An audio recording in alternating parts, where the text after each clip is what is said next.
My self Vinay Balpande, welcome to my channel Ayurveda. आज हम लोग पदार्थ का फर्स्ट चैप्टर पढ़ेंगे, आयुर्वेद निरूपण। इससे short answer question, long answer question और एमसीक्यूज तीनों ही बनते हैं। बहुत इंपॉर्टेंट चैप्टर है ये।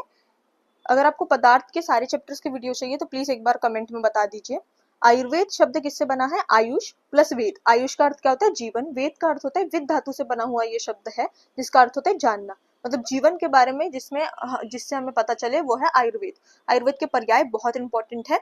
शाखा, विद्या, सूत्र, ज्ञान, शास्त्र, लक्षण और तंत्र, ये सब आयुर्वेद के पर्याय हैं। आयुर्वेद इति आयुर्वेद।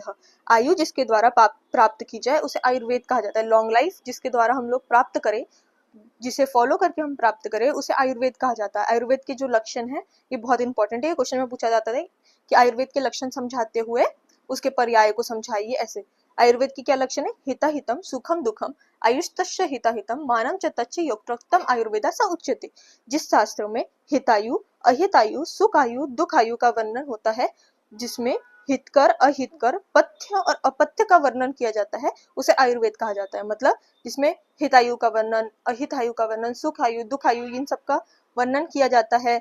क्या पथ्य है, क्या अपथ्य है, क्या हमारे लिए हितकर है, क्या अहितकर है, इस सबका जो वर्णन किया जाए उसे आयुर्वेद कहा जाता है। तो आयुर्वेद के कितने पद बताए हैं? 4 पद। हितायु, अहितायु, सुखायु और दुखायु। अहितायु क्या होते हैं? वह व्यक्ति जो सबका हितैषी हो, हमेशा सत्य बोलता हो, सोच समझकर कार्य करता हो, धारणीय वेगों को धारण करता हो, जो धर्म, अर्थ, काम में तत्पर हो, दान, तप आदि करता हो, जो ज्ञानवान हो, ऐसे मनुष्य को की आयु को हितायु कहा जाता है। हितायु किससे कहा जाता है?